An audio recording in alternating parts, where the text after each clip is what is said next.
नमस्कार विद्यार्थियों। BCom part first की कक्षा में आपका स्वागत है। आज हम जानेंगे उद्यमिता विकास कार्यक्रमों में सरकारी भूमिका। भारत में उद्यमिता विकास के लिए सरकार के साथ साथ गैर सरकारी संगठनों के एनजीओ द्वारा भी निरंतर प्रयास किए जा रहे हैं।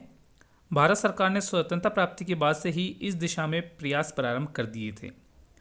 भारत सरकार ने सन 1954 में लघु उद्योग विकास संगठन, जिसे हम सीडो कहते हैं, की स्थापना कर दी, जिसे वर्तमान समय में बदल करके उसका नाम हम सूक्ष्म लघु एवं मध्यम विकास संगठन micro small and medium entrepreneurship development organization MSMEDO के नाम से जानते हैं। हम सुविधा के लिए सुलभ उपक्रम विकास संगठन के नाम से उसे पुकारते हैं। इसके अतिरिक्त भारत सरकार ने सन 1955 में अखिल भारतीय लघु उद्योग बोर्ड की भी स्थापना की और समय समय पर उद्यमिता प्रशिक्षण के लिए अनेक उपाय किए। अब भारत सरकार के द्वारा उद्यमिता के विकास के लिए क्या भूमिका रही या किस प्रकार से उस प्रयास किए जा रहे हैं, उनको हम आगे कुछ बिंदुओं के माध्यम से समझने का प्रयास करेंगे। यह है उद्यमिता विकास कार्यक्रमों में सरकारी भूमिका। इसमें सबसे पहले देखते हैं कि भारत सरकार के द्वारा क्या उपाय किए गए। तो भारत सरकार के द्वारा सुलभ उपक्रम विकास संगठन द्वारा संचालित कार्यक्रम, सुलभ उपक्रम विकास संगठन को पहले लघु उद्योग विकास संगठन जैसा भी हमने जाना के नाम से जाना जाता था, अभी इसे MSME के नाम से जानते हैं। यह संगठन राज्य स्तरीय सुलभ उपक्रम विकास संस्थानों के माध्यम से कार्य करता है। विकास कार्यक्रमों का प्रमुख लक्ष्य विभिन्न व्यावसायिक धंधों जैसे इलेक्ट्रॉनिक, इलेक्ट्रिकल्स, फूड प्रोसेसिंग आदि से संबंधित विशिष्ट कौशलों का विकास करना भी है, ताकि इन कार्यक्रमों के अधीन प्रशिक्षित व्यक्ति अपना उपक्रम प्रारंभ कर सके। इस संगठन द्वारा उद्यमिता विकास हेतु अनेक प्रकार के कार्यक्रम या अनेक प्रकार के प्रशिक्षण कार्यक्रम संचालित किए जाते हैं, जिनमें कुछ का हम यहाँ विस्तृत जानेंगे कुछ के बारे में। जैसे है औद्योगिक अभिप्रेरणा अभियान।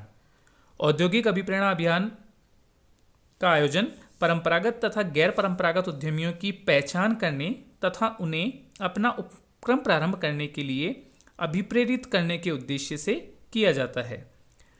इस अभियान का संचालन सुलभ उपक्रम विकास संस्थानों के माध्यम से किया जाता है। ऐसे प्रत्येक अभियान की अवधि केवल 1 दिन होती है, जिसके अंतर्गत कितने ही प्रतिभागी भाग ले सकते हैं। ऐसे अभियान के प्रतिभागियों की योग्यता पात्रता का निर्धारण संबंधित निदेशक द्वारा किया जाता है। इस अभियान के प्रतिभागियों की आयु 18 वर्ष या अधिक होनी चाहिए। इस अभियान में प्रतिभागियों से किसी प्रकार का कोई शुल्क नहीं लिया जाता।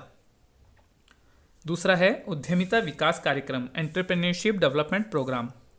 युवाओं को सुलभ उपक्रम स्थापित करने संबंधी विभिन्न पहलुओं की जानकारी देने हेतु उद्यमिता विकास कार्यक्रम आयोजित किए जाते हैं। ये कार्यक्रम सामान्यतः औद्योगिक प्रशिक्षण संस्थान, पॉलिटेक्निक महाविद्यालयों तथा अन्य तकनीकी संस्थाओं के माध्यम से संचालित किए जाते हैं। इन कार्यक्रमों के माध्यम से युवाओं को स्वरोजगार के लिए उपक्रम स्थापित करने हेतु प्रेरित किया जाता है। इन कार्यक्रमों में अनुसूचित जाति, अनुसूचित जनजाति, समाज के कमजोर वर्ग, महिलाएं, विकलांग आदि वर्ग को प्राथमिकता में आरक्षण दिया जाता है तथा उन्हें छात्रवृत्ति भी प्रदान की जाती है। अनुसूचित जाति जनजाति के प्रतिभागियों से किसी प्रकार का कोई शुल्क वसूला नहीं जाता। महिलाएं, विकलांग प्रतिभागियों से भी आधा ही शुल्क वसूला जाता है। इस प्रकार के कार्यक्रमों में जैसे उत्पाद डिज़ाइन करना या प्रोडक्शन से संबंधित उत्पाद गुणवत्ता जांच करना या उपयुक्त मशीनों का चयन किस प्रकार करना, परियोजनाएं किस प्रकार बनाई जाए आदि के बारे में जानकारी उनको प्रशिक्षण दिया जाता है। नेक्स्ट है उद्यमिता कौशल विकास कार्यक्रम। उद्यमिता कौशल विकास कार्यक्रम सुलभ उपक्रमों में कार्यरत कर्मचारियों के कौशल में अभिवृद्धि करने तथा सुलभ उपक्रमों के नए सामान्य एवं तकनीकी कर्मचारियों के कौशल का विकास करने हेतु आयोजित किए जाते हैं। इन कार्यक्रमों का उद्देश्य सुलभ उपक्रम के कर्मचारियों एवं तकनीकी व्यक्तियों से उत्पादन संबंधी ज्ञान एवं कौशल विकास करना है। इन कार्यक्रमों के माध्यम से अनुसूचित जाति, अनुसूचित जनजाति एवं अन्य पिछड़े वर्ग के लोगों, अल्पसंख्यक समाज के लोगों, महिलाएं आदि के कौशल के विकास का विशेष प्रयास किया जाता है। ये कार्यक्रम भी संबंधित सुलभ उपक्रमों के उद्योग निदेशक के माध्यम से संचालित किए जाते हैं। सामान्यतः इनकी अवधि 6 सप्ताह की होती है। और इस कार्यक्रम में अधिकतम 20 या निदेशक द्वारा जो निर्धारित किए जाए उतने प्रतिभागी होते हैं। उनकी आयु कम से कम 18 वर्ष होनी चाहिए। उनसे किसी प्रकार का कोई शुल्क नहीं वसूला जाता। अनुसूचित जाति जनजाति के प्रतिभागियों से कोई शुल्क नहीं वसूला जाता। महिला एवं विकलांग प्रतिभागियों से आधा ही शुल्क लिया जाता है। नेक्स्ट होता है कि प्रबंध उद्यमिता विकास कार्यक्रम, मैनेजमेंट डेवलपमेंट प्रोग्राम। इन कार्यक्रमों का प्रमुख उद्देश्य विद्यमान एवं भावी उद्यमियों का प्रबंधकीय कार्य व्यवहार का प्रशिक्षण कर उन्हें निर्णय क्षमता में सुधार करना है।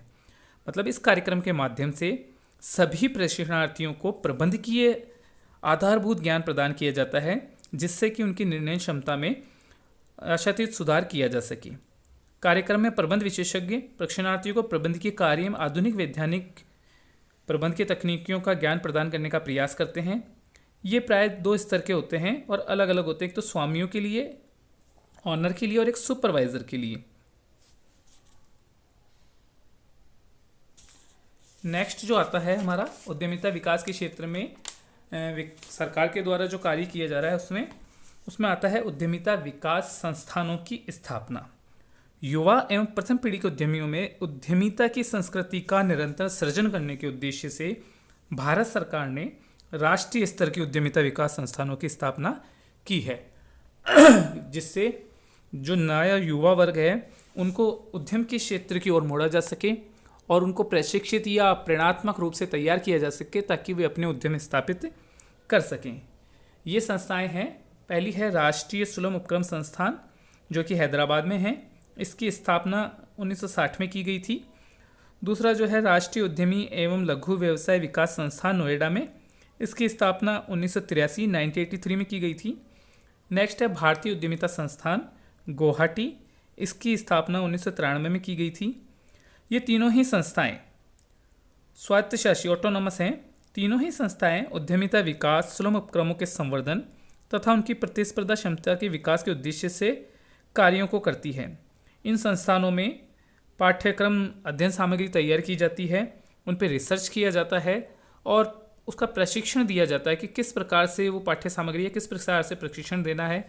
इसके अलावा ये परामर्श सेवा भी प्रदान करती है। नेक्स्ट जो उद्यमिता विकास कार्यक्रम है उसमें है प्रशिक्षण संस्थान सहायता योजना। भारत सरकार राज्य, केंद्र शासित प्रदेशों, उद्योग व्यापार संघों, वित्तीय संस्थान, तकनीकी व अन्य गैर सरकारी संगठनों को कुछ कार्यों के लिए अनुदान या आर्थिक सहायता प्रदान करती है जो उद्यमिता प्रशिक्षण विकास में योगदान दे रहे हैं। जैसे प्रशिक्षण विकास हेतु नए संस्था की स्थापना के लिए या विद्यमान संस्थाओं के आधारभूत संरचना में सुदृढ़ीकरण के लिए या विस्तार के लिए। राष्ट्रीय स्तर के उद्यमिता प्रशिक्षण संस्थान एवं उनकी शाखाओं संस्थानों को भी सहायता प्रदान की जाती है। भागीदारी संस्थाएं जो होती है, जो भी संस्थाएं उद्यमिता के क्षेत्र में कार्य कर रही है उन सभी को वित्तीय या अन्य प्रकार की सहायता प्रदान की जाती है। फिर है राजीव गांधी उद्यमी मित्र योजना। उद्यमिता प्रशिक्षण विकास कार्यक्रम के प्रशिक्षणार्थियों द्वारा उपक्रम स्थापित करने की दर में अभिवृद्धि करने के उद्देश्य से केंद्र सरकार ने एक योजना प्रारंभ की है जिसे राजीव गांधी उद्यमी मित्र योजना के नाम से जाना जाता है। इस योजना का प्रमुख उद्देश्य हाथ पकड़कर उन भावी प्रथम पीढ़ी के उद्यमियों की सहायता करना है जिन्होंने किसी भी कार्यक्रम के अधीन प्रशिक्षण प्राप्त किया है। इस योजना के अधीन अग्रणी एजेंसी अर्थात उद्योग मित्रों द्वारा चयनित किया जाता है। उनको उद्यमिता प्रशिक्षण, चातुर्य प्रशिक्षण, व्यवसाय प्रशिक्षण कार्यक्रम के बारे में बताया जाता है या अन्य जो प्रशिक्षण की आवश्यकता होती है वो उन्हें प्रदान किया जाता है। नेक्स्ट होता है सर्वे अध्ययन नीतिगत शोध। ये योजना कई वर्षों से चली आ रही है।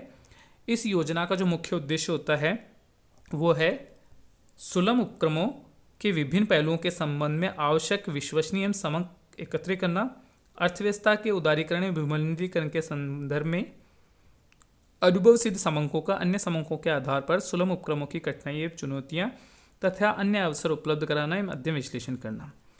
इन सर्वेक्षण एवं विश्लेषणात्मक अध्ययनों के परिणाम का नीतिगत शोध हेतु उपयोग करना तथा समुचित सरकारी रणनीतियां एवं उपायों का निर्माण करना।